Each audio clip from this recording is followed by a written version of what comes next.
Welcome back to the Culture of Currency, where we have another week where we're going on the Wall Street Journal Exchange to figure out what metals did this week, as well as a couple other hot points in world economic news.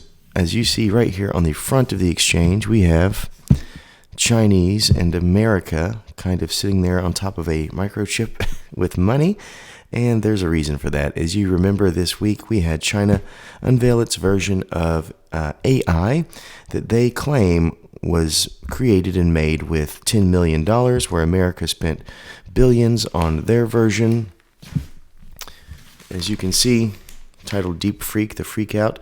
That was a big thing this week, and stocks like Nvidia went down dramatically, but they did make their way back up as some details emerged that say, well, maybe China was, not quite transparent on the amount of money that they made and a couple of other factors, but that's interesting. We have auto companies right here scrambling to make plans, it says. This has to do with the tariffs, as you can see in this graph. This is automakers who are exposed to tariffs because they import a lot of cars. Volkswagen, obviously, being mostly European. I believe that also covers Mercedes. Honda's pretty high up there. A lot of those cars coming into the port in Savannah and then over in California. But if you know down here, you have Hyundai and BMW and Ford. That's interesting because I know that there are many plants in the United States making those. So what I'm understanding is if we were to go to high tariffs, and the reason we're talking about this is it's, a good market indicator for many items. But if we were to go to the tariffs type system that they're talking about, and one of the benefits would be eliminating the income tax and going back to what America used to do pre-13, it would create a situation where Nissan, let's say, Volkswagen, and for some reason General Motors would want to make factories inside of the United States so that they would be on this side of the line and they'd be able to make more money and they'd be able to provide U.S. jobs and infrastructure because they'd have no import tax on their products, which means their bottom line would actually be better, but then they'd have to bring in infrastructure to make that happen. And if I go back and remember, maybe that's one of the reasons the Industrial Revolution was so successful in America. One, we didn't have a middle class, really, so that meant a lot of workforce, which, we want a middle class.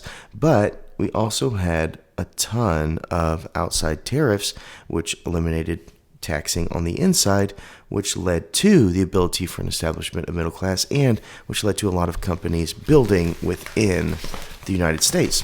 So all that's interesting, but let's go ahead and get to our metals, as that's why many of you are here, which is completely okay. All right, so here we are. This is the good page. If you have the Wall Street Journal, this is the Market Digest page, B6 up here. And we have a handful of items if you are interested. This is the movement of the Dow Jones. Let me fold this, make it easier.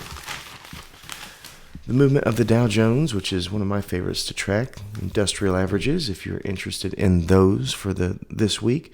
We have, of course, the S&P 500, which are the 500 biggest companies, and then we have the composite index. But my favorite part is the market movers right here, winners and losers. And look what's on top here, folks. Doesn't happen often, but this is one of those days. We have the commodity index on silver, 4.61. That's right. Silver has jumped up again, 4.61%. And I know a lot of our silver is coming from different places in the world, so I wonder how it would be affected by tariffs. But that's something for the experts to decide. Wheat is up almost 3%. We know that wheat and the ability to create cheap food is something that globally definitely causes destabilization if that gets out of control. For example, Ukraine is the breadbasket of Europe, and wheat kind of jumped off the shelf a little bit whenever Ukraine was hit, and so that does cause some issues. S&P 500 consumer staples, those are going to be your companies that sell goods, and so if they're doing good, it means usually the economy is responding, and you'll see more of that later. The healthcare right here, S&P 500 healthcare up almost 2%. And that surprises me a little bit because we had the RFK hearing, who's going to be the HHS Secretary, if confirmed. And so that being said, he will be involved with these healthcare companies, I assume, in some fashion. So to see positivity there is interesting.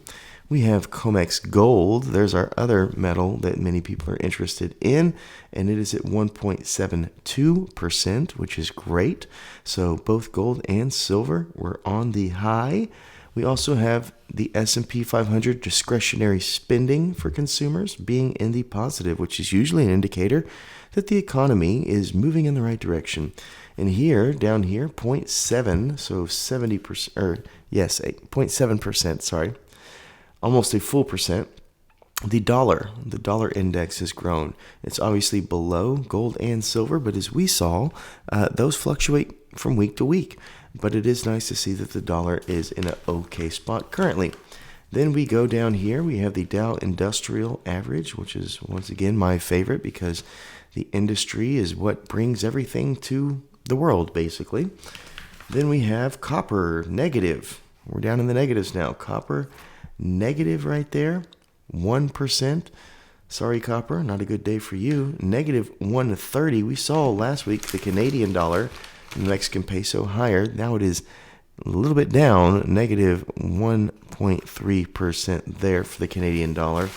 When we go find the Mexican peso, it's down almost 2%. Wondering if this whole tariff thing is affecting the weight of their currency.